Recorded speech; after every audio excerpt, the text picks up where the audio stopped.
अस्सलामुअलैकुम दोस्तों, प्रोग्राम खौफनाक वाक़ियात में तमाम सुनने वालों को खुशामदीद। और आज की कहानी हमारे पास नवाबशाह से आई है।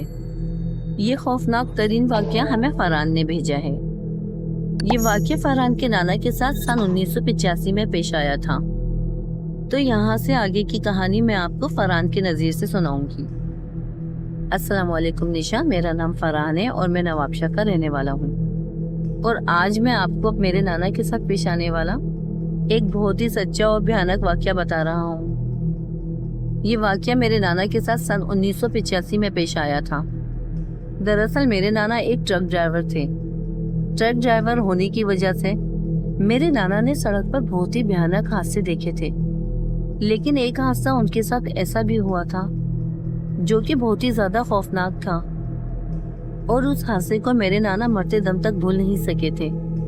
खैर, अब मैं आपको वो भयानक वाक़या बताता हूँ जो मेरे नाना के साथ पेश आया था। तो बात सन 1985 की है, जब मेरे नाना ट्रक से किसी सामान की डिलीवरी करने हैदराबाद से सक्कर रोड़ी जा रहे थे। मेरे नाना रात के वक्त अपना ट्रक लेके चले थे, क्योंकि बड़े ट्रकों को रात को निकलने की ही इजाजत होती थी। तो उस रात मेरे नाना अपना ट्रक लेके सक्कर की तरफ जा रहे थे। फिर तभी उनको रास्ते में ट्रक चलाते वक्त नींद आने लगी। मेरे नाना पिछली कई रातों से ट्रक चला रहे थे, जिस वजह से उन्हें उस रात ट्रक चलाते हुए नींद आने लगी। किसी भी ट्रक ड्राइवर के लिए ट्रक चलाते हुए नींद का आना बहुत ही खतरनाक बात होती है, क्योंकि ट्रक चलाते हुए ड्राइवर को अगर नींद का झोंका आ जाए तो इससे ट्रक का एक्सीडेंट भी हो सकता है और ट्रक ड्राइवर की जान भी जा सकती है। ये बात मेरे नाना बहुत अच्छे से जानते थे, इसीलिए उन्होंने किसी सही जगह पे ट्रक को रोककर थोड़ी देर आराम करने का सोचा। फिर ट्रक चलाते हुए नाना को हाईवे के पास एक खाली जगह दिखी। वो खाली जगह काफी बड़ी थी और उस जगह पे काफी पेड़ पौधे थे। फिर नाना ने कुछ देर आराम करने के लिए उस खाली जगह पर अपना ट्रक खड़ा कर दिया। जब मेरे नाना ने उस जगह पर अपना ट्रक रोका था, उस वक्त रात के 3 बज रहे थे। उस वक्त मेरे नाना सक्कर के सिर्फ आधे रास्ते तक ही पहुंचे थे, इसीलिए उन्होंने सोचा था एक आधा घंटा नींद लेने के बाद फिर सक्कर की तरफ चल देंगे। नाना ने ट्रक के दरवाजों को अंदर से लॉक कर दिया था और फिर वो सोने के लिए अपनी सीट पर ही लेट गए।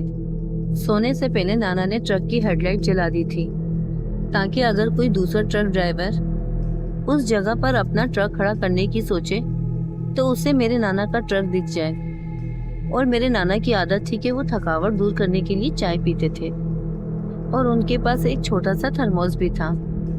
वो सफर पे निकलने से पहले अपने थर्मोस में चाय भरवा लेते थे। खैर, फिर नाना ने चाय पी और फिर अपनी सीट पर आराम से सो गए। मेरे नाना को सोते हुए मुश्किल से 10 मिनट ही गुजरे थे कि तभी अचानक एक आवाज से उनकी आंख खुल गई। वो आवाज ऐसी थी जैसे कोई रो रहा हो। बहुत तेज आवाज थी वो, और जिस जगह पर मेरे नाना ने ट्रक खड़ा किया था वो जगह इंसानी आबादी से काफी दूर थी। बिल्कुल गुंजान आबाद जगह थी वो। दोनों तरफ बस खेत ही खेत थे।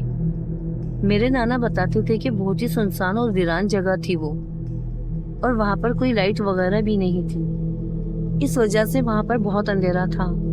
ऐसी सुनसान जगह पर वो आवाज सुनकर मेरे नाना हैरान रह गए थे, क्योंकि वो आवाज एक औरत की थी। वो आवाज इतनी खतरनाक थी कि ऐसा लगा जैसे कि कोई दर्द से तड़प रहा हो।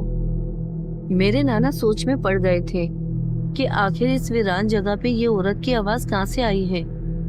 फिर उस आवाज को सुनकर मेरे नाना उठकर बैठ गए थे और अपने ट्रक से बाहर की तरफ झांकने लगे। वो देखना चाहते थे कि आखिर ये आवाज कहाँ से आ रही है, मगर उस जगह पर अंधेरा बहुत ज्यादा था, इसीलिए वहां पर उन्हें कुछ दिखाई नहीं दे रहा था। फिर थोड़ी देर इधर उधर देखने के बाद मेरे नाना दोबारा से ट्रक की सीट पर लेट गए। उस वक्त उन्हें बहुत तेज नींद आ रही थी, इसीलिए उन्होंने उस आवाज पर ज्यादा ध्यान नहीं दिया। फिर जैसे ही नाना दोबारा सोने के लिए लेटे ही थे कि तभी उन्हें ट्रक के बाहर से किसी के चलने की आहट महसूस हुई। वो आवाज ऐसी थी कि जैसे कोई इंसान चल रहा हो। सन्नाटा होने की वजह से वो आवाज बिल्कुल साफ सुनाई दे रही थी। उस आवाज को सुन के नाना थोड़ा डर गए थे। वो सोचने लगे कि शायद कोई चोर डकैत उनको लूटने आया है।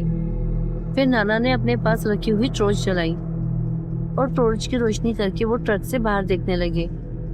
फिर जैसे ही नाना ने ट्रक से बाहर की तरफ देखा तो मेरे नाना ने देखा कि उनके ट्रक से कुछ दूर एक औरत सफेद रंग के लिबास में बैठी है और वो औरत एक कुत्ते को पकड़ के उसका खून पी रही है।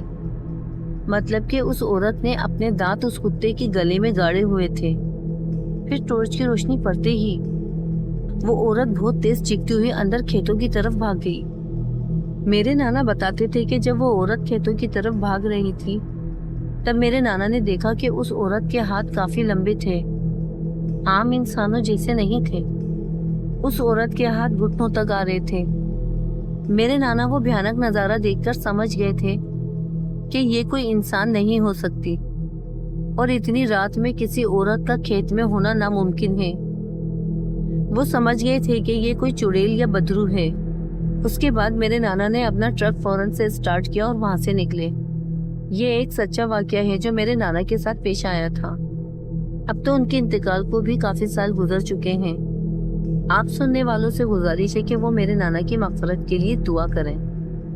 उम्मीद है आपको ये वाकया पसंद आया होगा। अल्लाह हाफिज। दूसरा वाकया शुरू करने से पहले आपसे एक रिक्वेस्ट करूंगी कि मुझे सपोर्ट करने के लिए वीडियो को लाइक जरूर किया करें। तो अब जो खौफनाक वाकया मैं आपको सुनाने जा रही हूँ, ये वाकया हमें आयशा नाम की एक लड़की ने सैदपुर गांव से भेजा है। तो अब आगे का वाकया मैं आपको आयशा की ज़बानी सुनाऊंगी। अस्सलामुअलैकुम निशा, मेरा नाम आयशा है और मैं सैदपुर गांव की रहने वाली हूँ। और जो भयानक वाकया मैं आपको बताने जा रही हूँ वो वाकया हमारे एक रिश्तेदार बुजुर्ग खातून के साथ पेश आया था और उस खौफनाक वाकये को देखने के बाद उनका इंतकाल हो गया था। दरअसल वो खातून 5 वक्त की नमाजी औरत थी। तो उनका रोज का मामूल था कि वो रात देर तक ईशा की नमाज अदा करती थी और वो भी हमारे इसी सैदपुर गांव में रहती थी।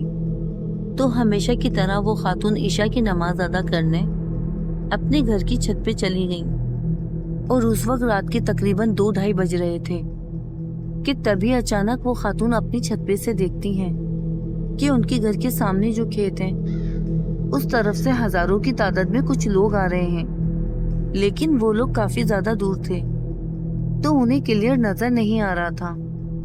लेकिन वो ध्यान से देखने लग गई कि इतनी रात को हमारे गांव में कौन आ रहा है। तो आहिस्ता आहिस्ता वो लोग करीब आते गए और जैसे ही वो लोग करीब से इनके घर के पास से गुजरे तो उन खातून ने देखा कि इनके हाथों में ढोल है और उनमें से कुछ लोग ढोल बजा रहे हैं जैसे कि किसी की बारात जा रही हो। और वो सब लोग जिस घर में जा रहे थे वो घर काफी सालों से बंद पड़ा था, बिल्कुल कच्चा सा मकान था, बिल्कुल वीरान, जहाँ सिर्फ गांव के लोग अपनी बकरियां और जानवर बाना करते थे। और वो घर इन खातून के घर से बहुत करीब था। तो वो खातून देखती हैं कि वो लोग खेत से गुजरते हुए उस खाली वीरान घर में जा रहे हैं। तो ये देखकर पहले तो उन्हें बहुत अजीब लगा कि इतनी रात को किसकी बारात जा रही है और वो भी एक सुनसान वीरान घर में।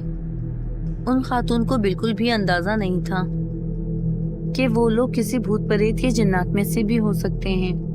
खैर, तो वो खातून ये मंजर देख ही रही थी कि एकदम से उनकी नजर वो जो लोग आ रहे थे उनके पैरों पे पड़ी। तो उन्होंने देखा कि उन लोगों के पैर जमीन पर नहीं थे बल्कि जमीन से थोड़ा ऊपर हवा में थे। ये देखकर वो खातून समझ गई थी कि ये कोई इंसान नहीं हो सकते, क्योंकि कोई भी इंसान हवा में नहीं चल सकता। बस वो ये सब सोच ही रही थी कि अचानक से वो सभी लोग गायब हो गए। उनकी आंखों के सामने सभी लोग गायब हो गए। हजारों की तादाद में जो लोग आ रहे थे वो सब गायब हो गए। ये भयानक नज़ारा देखकर वो खातून बेहोश हो गई थी और जब उन्हें होश आया तो ये वाकया उन्होंने हमें सुनाया। लेकिन इस वाकये के चंद हफ्ते बाद उनका इंतकाल हो गया था। गांव के सभी लोगों का ये मानना है कि उनका इंतकाल इस खौफनाक वाकये को देखने से हुआ है।